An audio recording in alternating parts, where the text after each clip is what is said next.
Hello guys, welcome to my channel SP blog. তো আজকে শুরু করতে চলেছি একটি নতুন ভিডিও। তো যেখানে আপনারা দেখতে পাবেন যে আপনারা যদি গিয়ার সাইকেল কিনতে চান তো কী ধরনের গিয়ার সাইকেল কিনলে আপনাদের সুবিধা হবে, কী ধরনের গিয়ার সাইকেল কিনলে আপনারা লস খেতে পারেন। তো চলো বন্ধুরা, বেশি কথা না বলে ভিডিওটি শুরু করা যাক। ভিডিও যদি ভালো লাগে অবশ্যই চ্যানেলটিকে সাবস্ক্রাইব করে ভিডিওটি দেখে লাইক করে দেবো। চলো বন্ধুরা, শুরু করা যাক।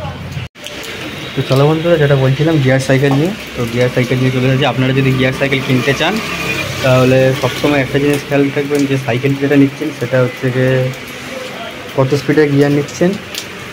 আপনারা যদি ওই কত স্পিডে গিয়ার নিতে চেয়েছেন সেই স্পিড হিসাবটা ঠিক আছে কি না, যদি ঠিক না থাকে তাহলে আমি আপনাদেরকে বলে দিচ্ছি। যেমন এই যে সাইকেলটি দেখছো, এটা হচ্ছে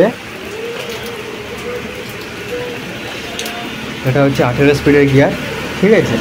18 স্পিডের গিয়ার এটা আপনারা কীভাবে বুঝবেন? আপনারা প্রথমে পেছনে হিসাব করবেন যে পেছনে ফ্রির মধ্যে কয়টা দাঁত আছে। যেমন ধরো 1, 2, 3, 4, 5, 6টা, পেছনে 6টা দাঁত আছে। আর সামনে কটা আছে? 3টে আছে। দেখো দেখিয়ে দিচ্ছে, 1, 2, 3। তো হচ্ছে 3টে আছে। তো 3কে 6 দিয়ে যদি বা গুণ করা হয় তাহলে কত হচ্ছে? 18, 318। তো এটা হচ্ছে 18 স্পিডের গিয়ার সাইকেল।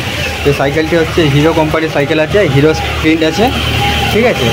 তো এই সাইকেলের মধ্যে সবথেকে মানে যে বিষয়ে মানে কী বলবো, এই সাইকেলটার মধ্যে যে সবথেকে কম যেটা আছে মানে কী বলবো, যেটা হচ্ছে যে তোমার মানে হিরো কোম্পানির সাইকেলের মধ্যে জিনিসটা কম মানে খামতি রেখেছে সেটা হচ্ছে এটার মধ্যে। দেখো, এটা হচ্ছে তোমার ডবল সকারের সাইকেল আছে, ফ্রন্ট সকার আছে, মিডিলে সকার আছে।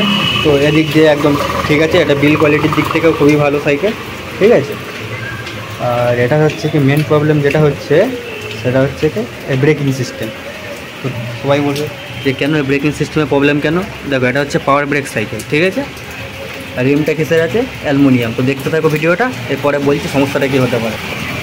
এই দেখো, পেছনেও আছে পাওয়ার ব্রেক, অ্যালুমিনিয়াম বিল, এই যে অ্যালুমিনিয়াম বিল। এটা হচ্ছে কি 24-এর টায়ার আছে, 24-এর সাইকেল আছে, 24 টায়ার আছে, ঠিক আছে। আর এটার মধ্যে তো গিয়ার ইনবিল্ড আছে। আর এই সাইকেলটা যদি কিনতে যাও এটা তোমার প্রাইস পড়ে যাবে প্রায় 14,000 টাকার কাছাকাছি, ঠিক আছে। আর এটার মধ্যে যেটা হচ্ছে গিয়ে মেন, তোমার গিয়ার সাইকেল কিনতে গেলে কোন জিনিসটা সব থেকে মানে কী দেখে কিনবে যে সাইকেলটা ভালো হবে কি খারাপ হবে।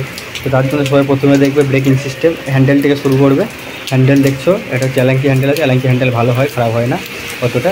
এখানে যে রেসার সেট আছে, এটার মধ্যে বল আছে। আপনারা চাইলে এটা চুড়ি বল নিতে পারেন, দেখতে আরও সুন্দর লাগবে। চুড়ি বল রেসার সেট যেটা লাগানো থাকে ওটা নিতে পারেন।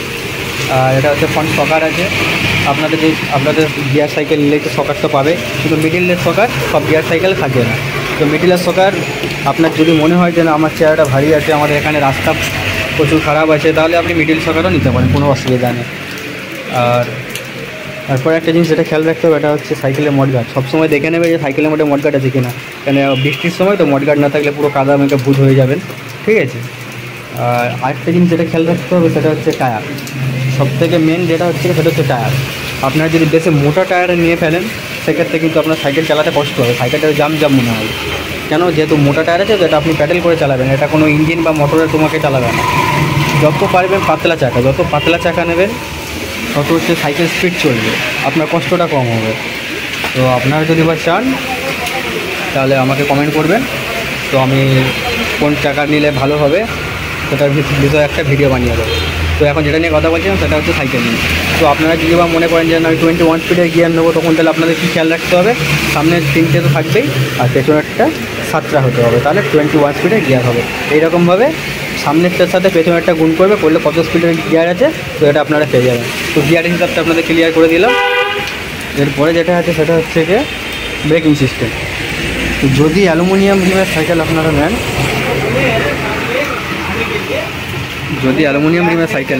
তাহলে আপনাদের যে জিনিসটি খেয়াল রাখতে হবে সবার প্রথম সেটা হচ্ছে ব্রেকিং সিস্টেমটা, পাওয়ার ব্রেক যাতে না থাকে। পাওয়ার ব্রেক যদি থাকে তাহলে যদি আবার লোহা রিম থাকে ওই সাইকেলটাই নেবেন, কেন অ্যালুমিনিয়াম রিমের সাথে যদি পাওয়ার ব্রেক নেন আমি 100% গ্যারান্টি দিয়ে বলতে পারি এক বছর চলবে না, এই রিমটা নষ্ট হয়ে যেতে পারে। যদি বলো কেন, তো দেখো এটা হচ্ছে পাওয়ার ব্রেক, এটার মধ্যে তোমার আছে হচ্ছে কি এটা হচ্ছে পাওয়ার ব্রেক রাবার, ঠিক আছে। এই রাবারটা যখন এখানে লাগতে ক্ষয়ে যাবে, এর মধ্যে লোহা আছে, লোহাটা বেরিয়ে গিয়ে রিমটার মধ্যে ঘষতে রিমটাকে ড্যামেজ করে ফেলবে। এটা আপনারা জানতেও পারবে না যে আপনার রিম ড্যামেজ হয়ে যাচ্ছে, ঠিক আছে। তো এর জন্য বলছি এই সাইকেলের মধ্যে একটাই কমতি আছে, সেটা হচ্ছে গিয়ে অ্যালয় রিম। অ্যালয় রিম, পাওয়ার ব্রেক। অ্যালয় রিম যেই সাইকেলেই থাকবে আপনারা সবসময় ডিস্ক ব্রেক নেওয়ার চেষ্টা করবেন। আর ডিস্ক ব্রেকের মতো ভালো ব্রেক আপাতত রেঞ্জের সাইকেলের মধ্যে নেই। যদি বলো কেন, ডিস্ক ব্রেক হচ্ছে কি তোমার ধরেও ভালো, আর মেনটেন্যান্স খরচা হয়তো একটু বেশি, বাট একবার একটা প্যাড চেঞ্জ করে দিলে আপনার 1 বছর আরামসে চলে যাবে, কোনো অসুবিধা হবে না। আর যদি অ্যালুমিনিয়াম রিমের নাও, যদি অ্যালুমিনিয়াম রিমের সাইকেল নাও তাহলে ডিস্ক ব্রেক নেবে, আর যদি লোহার রিমের সাইকেল নাও তাহলে পাওয়ার ব্রেক, নর্মাল হাড়ি ব্রেক যেগুলো হয় সেগুলো নিতে পারো, কোনো অসুবিধা নেই, কোনো প্রবলেম নেই, ঠিক আছে। তো আজকের ভিডিও এটাই ছিল। তো আপনাদের যদি কারোর বুঝতে অসুবিধা হয়ে থাকে তাহলে আপনারা অবশ্যই আমাকে কমেন্ট করে জানাবেন। আর ভিডিওটি যদি ভালো লেগে থাকে চ্যানেলটিকে সাবস্ক্রাইব করে ভিডিওটি দেখতে লাইক করে দেবেন এরকম ধরনের নতুন ভিডিও পাওয়ার জন্য। তো টাটা বন্ধুরা, আজকে ভিডিও এখানেই শেষ করছি। তো ভালো থেকো, সুস্থ থাকো।